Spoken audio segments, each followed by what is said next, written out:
Muy bien, estamos en directo y vamos a comenzar con el asunto este del id que habíamos quedado. Recuerdan que estuvimos hablando del id y del ego. Si nosotros buscamos la definición de lo que es id, es un anacrónico que puede referirse a identificador, identificación o identificador único. O sea que el id sería la identificación que uno tiene consigo mismo, ¿no? La identidad, lo que creo ser. Entonces el autor acá estaba hablando del id y estaba hablando de el ego. Y bueno, nos encontrábamos con el id de la psicología, que es la parte de la mente que se relaciona con los impulsos y el instinto básico. La parte de la mente que se relaciona con los impulsos y el instinto básico. El mismo id proporciona una fuerza inconsciente para tomar decisiones en la mayoría de las situaciones emocionales. Esta fuerza se basa en actitudes emocionales que recogemos de nuestra temprana infancia, de nuestros padres y de otras personas, cuyo amor apreciamos y cuya pérdida de afecto nos produciría dolor. Después de la primera infancia, los seres humanos son capaces de tomar ciertas decisiones sin necesidad de una reflexión consciente, de acuerdo con lo que imaginan serían los deseos de las personas amadas. Se comportan como si se dijesen a sí mismos, por ejemplo, esta es la forma en que tengo que proceder porque es la forma en que mi padre me hubiese hecho actuar si estuviese aquí junto a mí. Si no hubiese procedido así, habría perdido su amor, tal como lo aprendí cuando era niño. Es importante advertir que no es necesario que se lo digan a sí mismos esto, pero el resultado es el mismo que si se lo hubiesen hecho. De esta manera se ahorran tiempo y energía al tomar decisiones. Los niños que no han tenido a su lado a sus padres, o cuyos padres desempeñaron sus papeles en forma deficiente, sufrirán una perturbación en este aspecto de su desarrollo, que les provocará una angustia y un malestar crecientes a medida que avanzan en la vida. Este mecanismo inconsciente, entonces, incorpora las lecciones aprendidas de la infancia sobre el modo de evitar la pérdida del amor de los demás. El individuo aprende en la infancia cómo debe comportarse, porque sus padres se enfadan cuando no se comporta con ellos, creen que debería hacerlo, y este sentimiento de deber se enraiza tan profundamente que se convierte en una parte de la personalidad inconsciente. Existe también cierto deber de adquisición ulterior en la vida, es decir, después de la edad de 5 o 6 años, el que permanece consciente bajo la forma de la llamada conciencia y que colabora también para tomar decisiones. La conciencia inconsciente, sin embargo,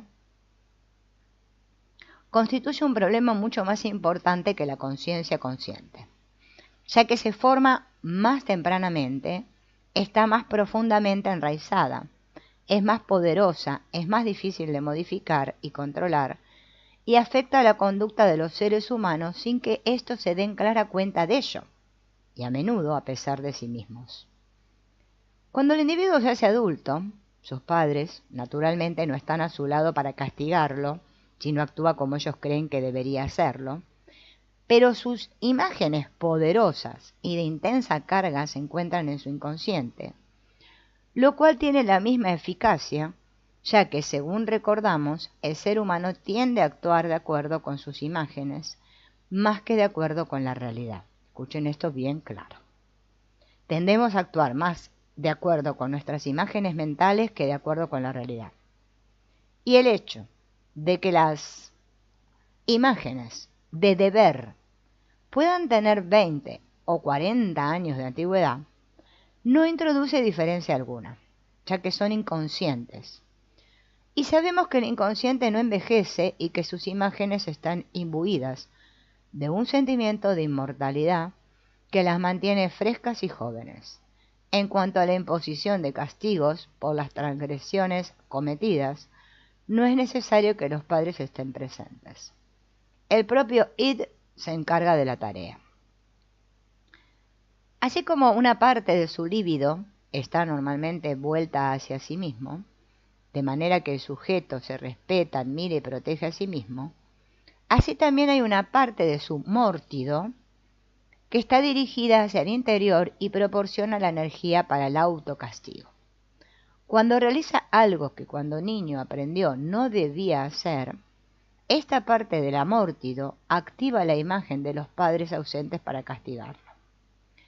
El sentimiento que tenemos cuando hacemos algo que sentimos es incorrecto se denomina culpa. Y aun cuando el individuo no advierta que se siente culpable, las tensiones insatisfechas del amórtido, dirigidas hacia el interior, resultante de la maldad, se muestran como necesidad de castigo. La culpa y la necesidad de castigo significan que las imágenes parentales conscientes e inconscientes que el individuo posee de sus progenitores se han vuelto activas y amenazan castigarlo de la misma manera que solían hacerlo sus padres reales. Hasta que esta necesidad de castigo sea satisfecha, continuará existiendo y un gran monto de esta tensión puede acumularse durante años, impulsando en ocasiones al individuo a meterse en dificultad tras dificultad en un esfuerzo por obtener alivio. Por esta razón, la energía destructiva directamente orientada hacia el fuero interno debe ser controlada, ya que como el resto de las energías del id, puede ir demasiado lejos si el ego no se da cuenta a tiempo de lo que está pasando y no le pone freno. La necesidad de castigo puede llevar a un individuo a accidentes serios por olvido o descuido.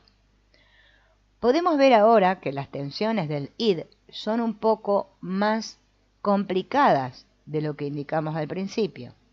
Existen tensiones libidinosas dirigidas hacia afuera y tensiones libidinosas dirigidas hacia adentro, y tensiones del amórtido dirigidas hacia el exterior y hacia el interior. Estos 4 grupos claman por obtener satisfacción y es tarea del ego mantenerlos bajo control. Una de las tareas más importantes y difíciles que el ego debe realizar consiste en vigilar que la satisfacción de una de las otras 3 tensiones no aumente indebidamente, la tensión del amórtido dirigida internamente. En otras palabras, la culpa puede provocar más tensión que el alivio que logramos por hacer lo que hacemos. Y algunas personas, incapaces de controlar este mecanismo, pueden infligirse desastrosos castigos por cualquier transgresión trivial. Entonces, las imágenes inconscientes de los padres y de los sucesores, que incorporan las lecciones aprendidas en los primeros años, están cargadas de mórtido y de alguna líbido separadas del resto del id. Este sistema, que colabora en la decisión de la conducta individual, se denomina superego o superyo. El problema de la culpa y de la necesidad de castigo es complicado, porque se relaciona con muchos elementos, todos los cuales ayudan a tomar decisiones. El primero es el superego, otro elemento es el ideal del yo, o el ego ideal, que se compone de las imágenes conscientes e inconscientes de lo que el individuo desearía ser, y toma como modelo a ciertas personas a quienes admira, con quienes se identifica, a quienes desearía imitar y que poseen ciertas cualidades que él considera ideales. Otro elemento es su imagen consciente del bien y del mal, imagen que ha tomado principalmente de sus preceptores religiosos, de sus maestros de escuela y de otras autoridades. Estos elementos forman lo que se conoce comúnmente con el nombre de conciencia. Estos tres elementos son los más importantes. Para simplificar, los hemos agrupado libremente bajo el nombre de superego. Acuérdense que el superego es el superyo. Desde que cumplir su deber por medio del movimiento adecuado de los intestinos es una de las primeras lecciones infantiles de deber, el período de aprendizaje intestinal es sumamente importante en la formación del superego. Hallamos aquí un buen ejemplo de la relación bien establecida, pero más bien compleja que existe entre el amórtido y los intestinos. Debe entenderse que el amórtido, implícita en el superego, es una porción separada del resto de la energía del id, de manera que el superego está en condiciones de trabajar más o menos como un oponente al id. Vamos a recordar otra vez lo que era el id. ¿Se acuerdan que el id es la parte de la mente que se relaciona con los instintos básicos, ¿no? Con los impulsos? Bien. ¿Dónde estábamos? Entonces, otra vez volvemos. Debe entenderse que la amórtido implícita en el superego es una porción separada del resto de la energía del id, de manera que el superego está en condiciones de trabajar más o menos como un oponente al id, a los impulsos. El ego dispone, pues, por lo menos de tres sistemas energéticos, cuyas necesidades debe considerar antes de actuar. Los deseos del id, el mundo de la realidad externa y el superego. Por lo tanto, las decisiones de un ser humano pueden ser tomadas en forma consciente o inconsciente. Las decisiones conscientes son reguladas, deseamos creerlo así, por el principio de realidad y por la conciencia consciente. Pueden simplificarse las decisiones inconscientes y ahorrarse energía por medio de la costumbre, en el caso de los actos que poseen poca significación emocional. En la mayoría de las situaciones emocionales, las decisiones dependen del resultado del conflicto entre las fuerzas inconscientes del superyo y del id. Una vez tomada la decisión, sin que el individuo advierta las fuerzas reales que hay detrás de ella, el sujeto toma a su cargo la tarea de encontrarle justificaciones y de convencer a los demás y a sí mismo de que ha procedido de acuerdo con la realidad de la situación, y este proceso se denomina racionalización. ¿Quién es yo? Nos hemos referido a los deseos del id, señalando que producen placer al individuo cuando se los satisfacen. Hemos explicado cómo el superego guía al ego y cómo castiga al individuo por sus pecados. Hemos estudiado el modo como el ego, entre estas dos fuerzas, debe guiarnos a través de los peligros del ambiente. ¿Para beneficio de quién están trabajando todas estas fuerzas? ¿Soy yo mi ego o soy yo mi id? ¿O es mi superyo el yo real? Una mujer describía a su yo como algo que controlaba el resto de su ser y pensaba en sí misma como en alguien que manejase una carreta tirada por un asno. El asno era aquello que pensaba dentro de ella, controlaba sus movimientos corporales, recordaba las cosas y efectuaba para ella la tarea de escribir cuentos. Cuando no podía recordar algo, su yo lo echaba la culpa al burro, cuya tarea consistía en recordar y en escribir frases. ¿En qué consistía el yo del cual ella estaba hablando? Hasta donde sabemos, tendríamos que decir que se trataba del superego o de una parte observadora del ego. En este último caso, tendríamos que suponer que el ego es un sistema capaz, en alguna forma misteriosa, de mirarse a sí mismo en forma semejante a cómo las partes del cuerpo pueden sentirse unas con otras. Así podríamos explicar la sensación que muchas personas tienen de que son capaces de vigilar sus propias mentes en acción, como si fuesen extraños, así como pueden abrazar sus propias piernas con la misma facilidad con que lo harían otras personas. Otra forma de explicar este fenómeno consiste en suponer que existe una cuarta parte de la personalidad para cuyo provecho existen las otras tres. Si tal cuarta parte existe, los psiquiatras y los psicólogos saben poco o nada acerca de ella. Las personas de condiciones religiosas podrían decir que se trata del alma. Los hombres de ciencia no tienen respuesta alguna hasta el momento. Hemos evitado hasta ahora este problema describiendo al ser humano simplemente como un sistema energético, un sistema de fuerzas que trata continuamente de recuperar o mantener su equilibrio y que no intenta complacer a algo o a alguien o a una parte de sí mismo, más de lo que trata la Tierra de complacer a alguien cuando gira alrededor del Sol.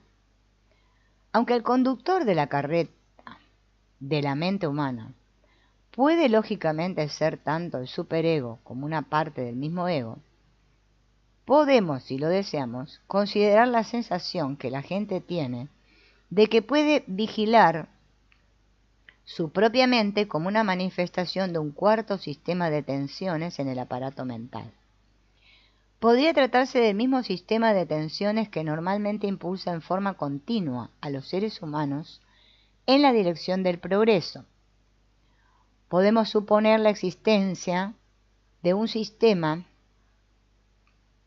de este tipo para explicar por qué los seres humanos crecen y por qué la raza humana trata de mejorar y por qué los animales ganan gradualmente en eficiencia por medio de la evolución y por qué un amor creador a la belleza se agrega a la mente a medida que este sistema energético se torna más complicado desde la medusa y las ranas a través de los monos hasta el hombre. Podemos dejar a un lado el problema respecto a la identidad del beneficiario de este proceso y suponer todavía que existe una fuerza dentro de nosotros que nos mantiene en la marcha hacia adelante y hacia atrás. Una neurosis tiene muchas ventajas para un individuo. Si en muchos aspectos está en una situación mejor con su neurosis, ¿cuál es la fuerza que lo impulsa a querer mejorar? ¿En qué consiste la fuerza curativa de la naturaleza que determina que las mentes y los cuerpos enfermos luchen por recobrar la salud para poder así continuar su crecimiento? ¿Qué es lo que hace crecer a un embrión? ¿Por qué no se mantiene como un embrión? Crecer es un trabajo arduo que insume una gran cantidad de energía. ¿Qué es lo que hizo que algunas medusas evolucionasen hasta llegar al hombre? Perdón. ¿Por qué no permanecieron por siempre en su estado de medusas? Evolucionar es un trabajo arduo. En busca de una respuesta podemos retroceder más de 2000 años en el tiempo y considerar la que un gran semita llamado Zeno dio al asunto. Zeno recorrió el mundo durante muchos años formulándose incesantes preguntas. En Atenas, en la antigua Grecia, concluyó su viaje, pero no su curiosidad. Zeno se ocupó mucho de Fisis, la fuerza de la naturaleza, que lucha eternamente por lograr que las cosas crezcan y para perfeccionar todo lo que crece.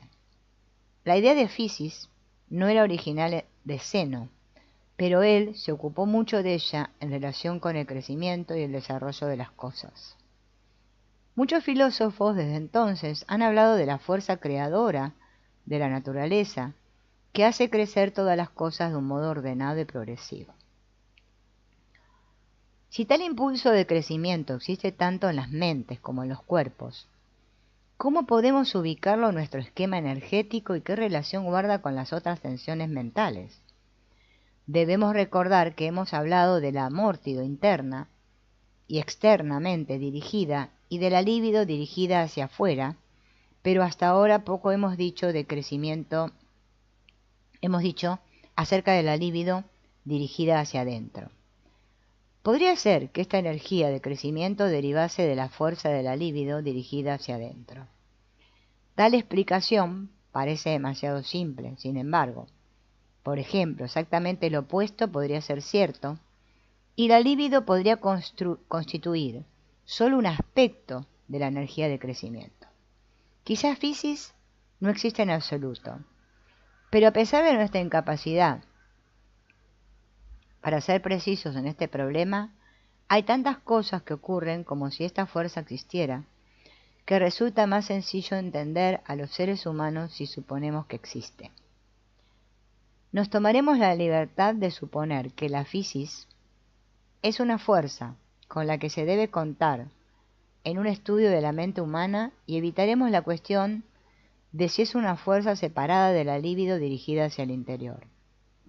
No hemos resuelto el problema acerca de quién es el conductor para cuyo provecho el id, el ego y el super-yo mantienen su ajustado equilibrio de fuerzas, pero hemos aprendido que en la mente humana existen otras posibilidades que no debemos descuidar.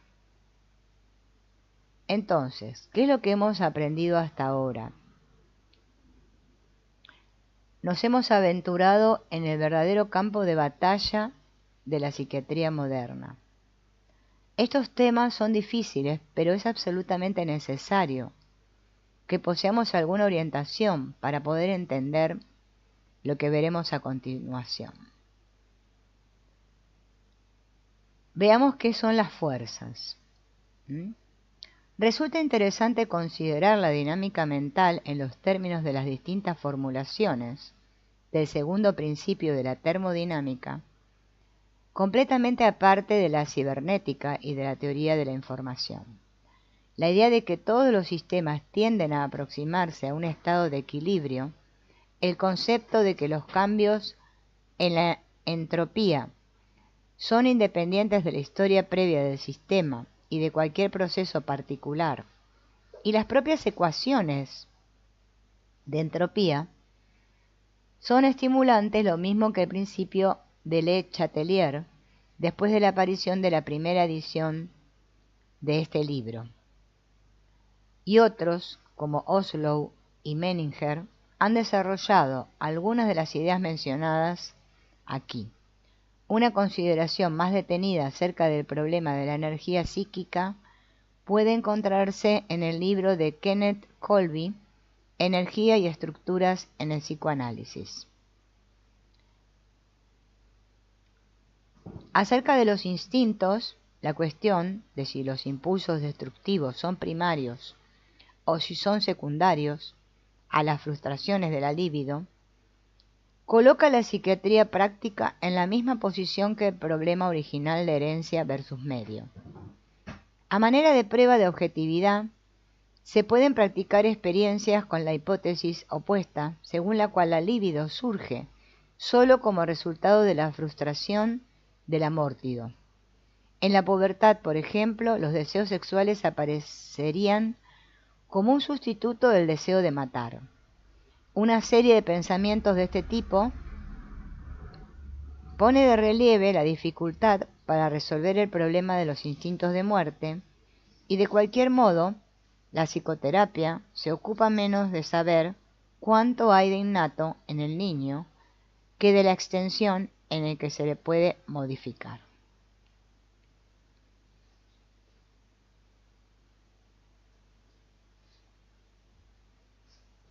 Bien.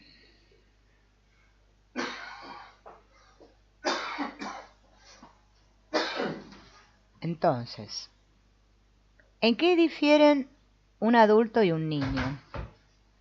Los adultos son mucho más parecidos a los niños que los niños a los adultos. Para muchos niños, un camión es un auto grande. Les lleva mucho tiempo comprender que un camión está hecho para transportar mercaderías, mientras que un auto se aplica al transporte de gente.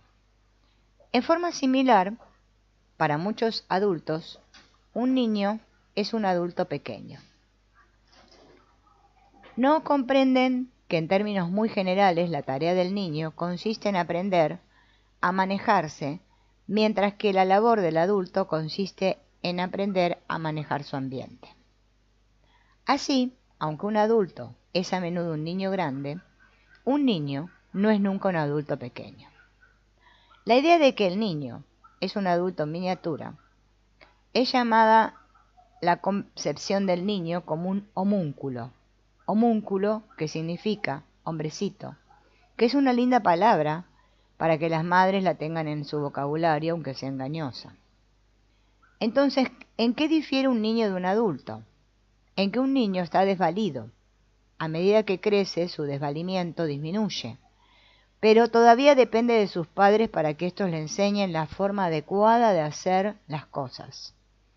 Y a medida que le enseñan cómo debe hacer algunas cosas, el niño tiene siempre cosas nuevas que aprender. Pero como ya hemos señalado, no puede aprender a hacer nada para lo cual su sistema nervioso no esté preparado.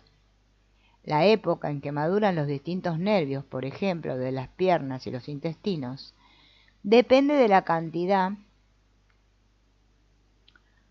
de la calidad del sistema nervioso que ha heredado de sus padres. A veces ni siquiera los nervios de la respiración y la succión están maduros en el momento del nacimiento. Las imágenes del niño son vagas. Todo lo que puede hacer es referir a sí mismo el mundo externo. Sus imágenes se tornan más precisas a medida que aprende a elegir los objetos. En cambio, los adultos tienen sus buenos años de experiencia en la tarea de elegir los objetos importantes para formarse de ellos imágenes adecuadas, y aún así no son del todo eficaces en la tarea. El chico no ha tenido una experiencia de este tipo y por lo tanto debemos ser pacientes con él. Minerva Seyfus, por ejemplo, fue siempre una niña extraordinariamente inteligente para su edad. Cuando era pequeñita, ocasionalmente volcaba algún objeto y en una ocasión derramó el contenido de un cenicero y su madre le dijo en términos bien claros que no debía hacerlo de nuevo. Su madre desde luego comprendía que lo fundamental de un cenicero es que contiene cenizas, pero la verdad de Minerva, despierta como era, su atención estaba atraída por otras cosas más primitivas. La niña estaba ansiosa por cumplir lo que se le decía, pero prestó atención a lo que no correspondía. El cenicero era de un brillante color azul, y Minerva se dijo a sí misma: quiero complacer a mamá y no volcar nunca más uno de estos objetos azules. Al día siguiente, segura de que no hacía nada prohibido, se puso a jugar con un cenicero de color verde brillante. Como resultado, su madre la retó: te dije que no volvieses a jugar con un cenicero. Minerva se sintió desconcertada. Había evitado cuidadosamente todos los platos azules, de acuerdo con la forma en que había interpretado los deseos de su madre, y ahora se la castigaba por jugar con uno verde. Cuando su madre advirtió qué era lo que estaba mal, le explicó: ¿ves? Estas son cenizas. Esto es lo que nos interesa de estos platos. Un cenicero es un objeto que contiene estos granos grises. No vuelques nada que tenga esta sustancia dentro. Entonces, por primera vez Minerva comprendió que un cenicero no era un plato azul, sino un objeto que contenía un polvo gris. Y después de esto todo marchó bien. Si la madre no aprecia las dificultades del niño y no le explica las cosas cuidadosamente para que él comprenda, los castigos se vuelven absurdos para el niño, y si esto sucede vuelta tras vuelta, puede desistir de sus tentativas de ser bueno y portarse bien, ya que siente que nunca llegará a comprender lo que su madre quiere. Puede llegar a considerar los castigos como leyes divinas, imprevisibles, que se producen periódicamente, no importa cuál sea su materia. Y a pesar de esto, se siente herido y puede modificar su conducta para vengarse de su madre. Todo esto puede evitarse en muchos casos siguiendo el ejemplo de la señora Seyfus e indicándole clara e inequívocamente cuáles son las cosas con las que se desea que el niño tenga cuidado. Un niño está ocupado sobre todo con las cosas básicas de la vida, la respiración y la comida, y estas son sus tareas principales. Un adulto sabe con cierto grado de certeza que si las condiciones son las convenientes, comerá cuando llegue el momento. El niño puede sentirse inseguro porque no sabe cuáles son las condiciones convenientes, excepto que éstas dependen de su madre. Se forma pronto la idea de que la primera garantía que lo protegerá del hambre y del miedo es el amor de su madre, y comienza a realizar esfuerzos para ganarlo. Si llega a sentir que no está seguro de él, experimenta miedo y ansiedad. Si su madre hace cosas que él a su edad no puede entender, se siente inquieto, por más claramente que su madre comprenda lo que está haciendo. Si la madre tiene que interrumpir, sin una caricia, la tarea de alimentarlo, para atender a su padre enfermo, esto puede asustarlo, tanto como si la interrupción se debiera a una falta de interés en él. Un niño con miedo es un niño desdichado y difícil.